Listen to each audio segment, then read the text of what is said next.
আসসালামু আলাইকুম প্রিয় দর্শক, শরীফ ওসমান হাদী তার যে হত্যাকাণ্ডের যে মূল নায়ক হিসাবে যাদেরকে পুলিশ চিহ্নিত করেছে, সেই ফয়সাল করিম মাসুদ তাকে গ্রেপ্তার করা হয়েছে ভারত থেকে। ভারতের পুলিশ তাদেরকে গ্রেপ্তার করেছে। ভারতের পশ্চিমবঙ্গের আমাদের যে সীমান্তবর্তী এলাকা, সেখানে বনগাঁও এলাকা যেটা আছে, উত্তর 24 পরগনা যেটা যে জেলাটার নাম, সেখানকার বনগাঁও এলাকা থেকে তাকে গ্রেপ্তার করা হয়েছে এবং তার সঙ্গে তার সহযোগী হিসেবে পরিচিত মোহাম্মদ আলমগীর হোসেন, যে তাকেও আটক করা হয়েছে। এবং এই দুজনেই কিন্তু শরীফ ওসমান হাদীর হত্যাকারী এবং হত্যাকাণ্ডের সহযোগী হিসেবে আমাদের পুলিশের তদন্তে বেরিয়ে এসেছিল। এবং এটা আমি মনে করি একটা বড় খবর। এই কারণে বড় খবর যে এদেরকে যদি এখন জিজ্ঞাসাবাদ ঠিকঠাক মতো করা যায়, তাহলে হয়তো আমরা জানতে পারবো যে শরীফ ওসমান হাদীর হত্যার পেছনের মূল ক্রিয়ানকটা কে অথবা কারা। এবং এটা আমি মনে করি জানা খুবই জরুরি। দেখুন, আপনি যদি ওই সময়ের কথা চিন্তা করেন, যখন হাদীকে হত্যা করা হয়, তখন দেশে কি চলছিল, আপনার ঘটনা করে একটু পেছন দিকে তাকান। ঘটনা ঘটেছিল 2025-এর 12 ডিসেম্বর। ঠিক তার আগের দিন এই নির্বাচনের তফসিল ঘোষণা করা হয়েছিল, যে নির্বাচনটা আমাদের হয়ে গেল ফেব্রুয়ারিতে। নির্বাচনের তফসিল ঘোষণার ঠিক পরের দিন শরীফ ওসমান হাদীকে হত্যা করা হলো। এবং হত্যা করার পর যে দাবিটা সবচেয়ে বেশি জোরালোভাবে উঠল, সেটা হলো এখন নির্বাচন করা যাবে না, এখন দেশে নির্বাচনের পরিস্থিতি নেই। এবং শরীফ ওসমান হাদীর যে সংগঠন ইনকিলাব মঞ্চ, তারা তো বলাই শুরু করলো যে শরীফ ওসমান হাদীর বিচার সম্পন্ন হওয়ার আগে কোনো নির্বাচন হবে না। এবং এই দাবিতে তারা শাহবাগে কিন্তু অবস্থান নিল। একটা সারা দেশে একটা হইচই পড়ে গেল। ওসমান হাদীর মৃত্যু নিয়ে কিন্তু রাজনীতি কম হয়নি, এবং সেই রাজনীতি ছিল বহুমুখী রাজনীতি। সেই রাজনীতির মাধ্যমে যে কাজগুলো করা হয়েছে বলে আমার কাছে মনে হয়, প্রথমত লক্ষ্য ছিল যে সেই রাজনীতির মাধ্যমে নির্বাচনকে পিছিয়ে দেওয়া। আরেকটা রাজনীতি ছিল সেই ইস্যুটাকে সামনে রেখে আমাদের 71-কে আরো অবমূল্যায়ন করা, 71-এ যারা মহানায়ক ছিলেন তাদেরকে অবমূল্যায়ন করা। এবং সেই অবমূল্যায়নের একটা নমুনাও আমরা দেখলাম যে ঢাকা বিশ্ববিদ্যালয়ের বঙ্গবন্ধু যে হল ছিল, বঙ্গবন্ধু শেখ মুজিবের নামে যে ছাত্রদের যে হল ছিল, সেই হলের নাম চেঞ্জ করে তারা কিন্তু সেখানে শহীদ হাদীর নামে নামকরণ করেছে। আর অনেক করেছে। আমাদের জাতীয় কবির সমাধির পাশে হাদীর কবর দেওয়া হবে, এই ধরনের একটা হুজুগ তুলে সেটাও করা হয়েছে। আমি হাদীর অবস্থানকে অবমূল্যায়ন করছি না। হাদী অবশ্যই একজন, আমার বিবেচনা, তার সঙ্গে আমার ব্যক্তিগত পরিচয় ছিল, তার সঙ্গে আমি একাধিক জায়গায় টকশো করেছি। আমার বিবেচনা হাদী একজন স্পষ্টবাদী লোক ছিল, এবং হাদী যা বলতো নিজের বিশ্বাস থেকে একটু অ্যারোগেন্সি ছিল, সেই অ্যারোগেন্সির সঙ্গেই সে কথা বলতেন। এটা নিয়ে আমার কোনো আপত্তিও ছিল না। এক একটা মানুষের টাইপ এক এক ধরনের হবে। হাদীর যে জিনিসটা আমি অপছন্দও করতাম, সেটা ওকে আমি বলেছিল ব্যক্তিগতভাবে, সে মাঝে মাঝে কিছু কিছু অশ্লীল শব্দ ব্যবহার করতো স্লোগানের সময়, মেঠো বক্তৃতার সময়। হাজি আমাকে বলেছিল জিনিসগুলো, যে আমরা তো ভাই এগুলো মাঠের বক্তৃতা অনেক কিছু বলতে হয়, সে মেঠো বক্তৃতা এগুলো ব্যবহার করত। বাট এই সমস্ত শব্দ আমি তাকে কখনো টকশোতে অথবা কোনো মিডিয়াতে ব্যবহার করতে দেখিনি। হাদীর যে দৃষ্টিভঙ্গি, হাদী অনেকেরই সমালোচনা করতেন। হাদী কিন্তু এনসিপির নেতৃত্বে সমালোচনা করেছেন। হাদী বলেছেন যে এনসিপি, এত বড় আন্দোলনটা এনসিপি জবরদখল করে নিয়েছে, এগুলো ছিল। এবং এই কারণে হাদীরকে অপছন্দ করার লোকের সংখ্যায় ছিল বেশি, আমার ধারণা। কারণ সে এমন কোনো পলিটিক্যাল পার্টি নাই যার সমালোচনা করতো না। কাজে অপছন্দের যে কেউ তার হত্যার কিন্তু কারণ হয়ে থাকতে পারে। কিন্তু এটাও আবার সত্য, হাদী কিন্তু আমাদের যে জুলাই আন্দোলন যেটা হয়েছিল, 24শে জুলাই এবং আগস্টে, সে আন্দোলনের একদম সম্মুখ সারির মুখ কিন্তু হাদী ছিলেন না। হাদী সেই অবদানের কথা কেউ বলতে পারবেন। হাদী হয়তো পেছনে ছিলেন, কিন্তু তাকে আমরা সামনে কখনো দেখিনি। হাদি প্রথম আলোচনায় আসলো ইনকিলাব মঞ্চ করে, এবং আমি তো মনে করি যে 32 নম্বর ভাঙার ক্ষেত্রে তার একটা অতি গুরুত্বপূর্ণ ভূমিকা ছিল, এবং সে প্রকাশ্যে টেনে আহ্বান জানিয়েছিল ভাঙার জন্য। এই সমস্ত মাধ্যমে এবং বিভিন্ন টকশোর মাধ্যমে, মিডিয়ার মাধ্যমে হাদি সামনের সাইজে চলে এসেছিলেন, এবং হাদি হত্যার পর হাদি যেন রাতারাতি আরো বড় মাপের একটা চরিত্রে পরিণত হলেন, অথবা তাকে চরিত্র, বড় মাপের চরিত্র বানানোর চেষ্টা করা হলো। কেন করা হলো? যে এত বড় একজন ব্যক্তি মারা গেছেন, তারপরে ইলেকশন কথা আমরা ভাবছি কেন? এই ধরনের স্লোগান তোলা হলো। কারা ছিল সে সময় যে নির্বাচনটাকে পিছিয়ে দেওয়ার জন্য? আপনারা একবার ভেবে দেখেন কারা ছিল। যারা ছিল তারা সেই চেষ্টাটা কিন্তু করেছে।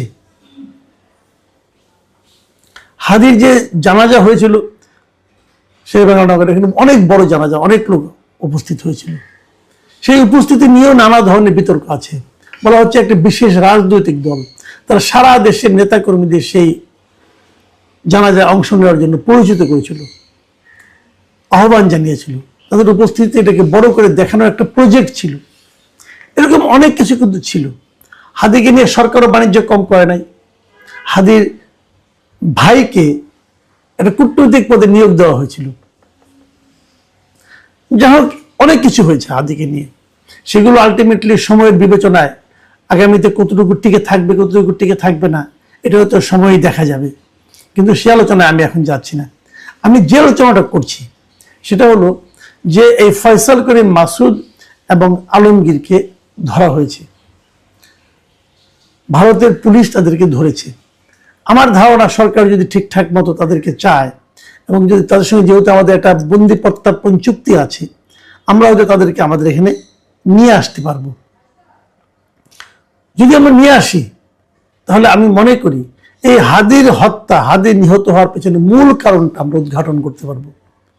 একটা কথা মাথায় রাখবেন, এই হাদি হত্যা মামলার মূল আসামি ফয়সাল করিম মাসুদ ও তার সহযোগী আলমগীর।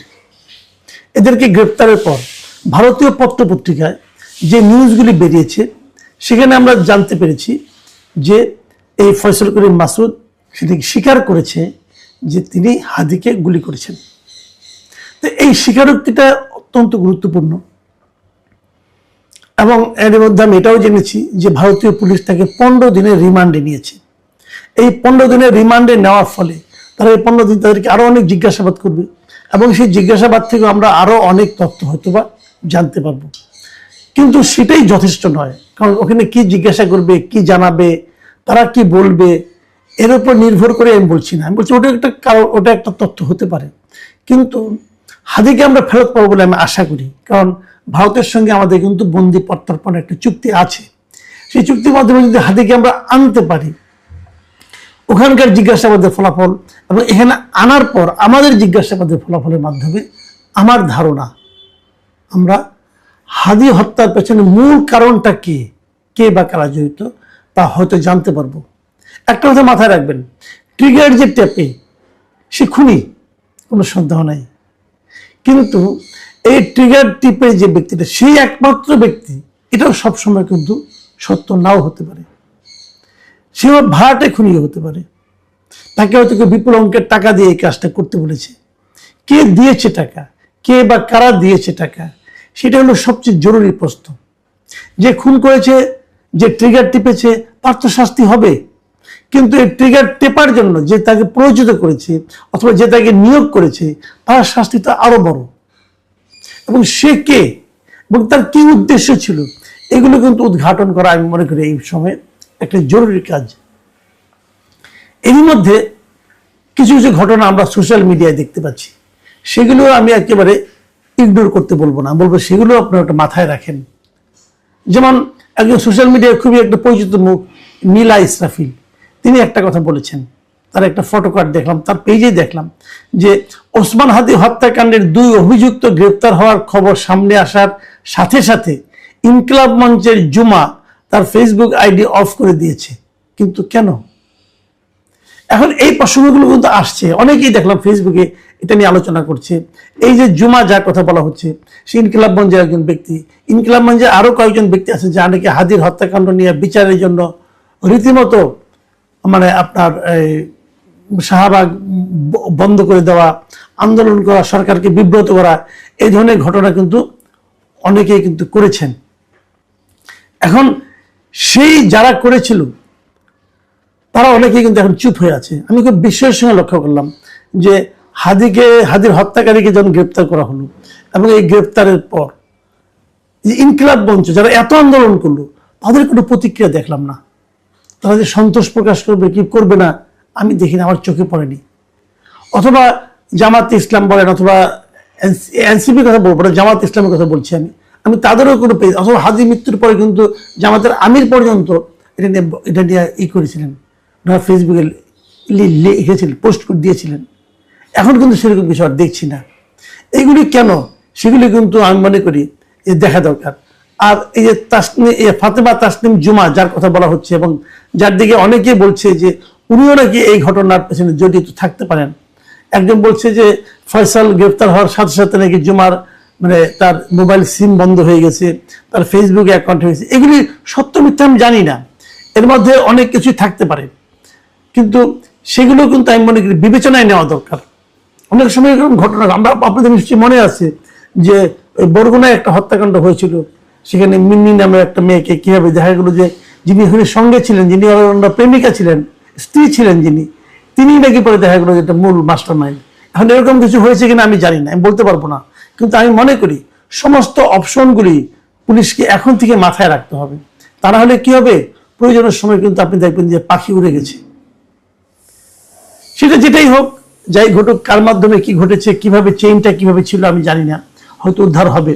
কিন্তু আমার মূল বক্তব্য হলো যে এ ধরনের হত্যাকাণ্ড যাতে আর কখনো না হয়, যদি পুনরাবৃত্তি না হয়, সেই দিকটা আমরা তখনই কেবল থামাতে পারবো যখন নাকি আমরা মূল হোতাকে ধরতে পারবো। এবং মূল হোতাকে ধরাটা এখন আমার কাছে মনে হয় যে ফয়সালকে ধরার পর এটা খুব ইজি হয়ে যাবে পুলিশের পক্ষে।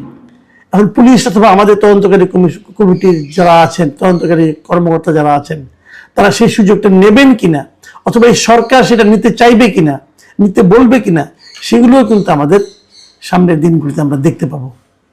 প্রিয় দর্শক, কেবল এটুকুই বলবো যে হাদি হত্যার বিচার হোক। হাদির অবস্থান আমাদের আন্দোলনে যা কিছুই থাকুক না কেন, হাদির কিছু বিতর্কিত কাজকর্ম থাকলেও থাকতে পারে, যদি থাকেও তার সত্ত্বেও আমি বলবো যে এর একটা দৃষ্টান্তমূলক বিচার এবং রহস্য উদ্ঘাটন হওয়া খুবই জরুরি। প্রিয় দর্শক, এখন এ পর্যন্তই। আল্লাহ হাফেজ।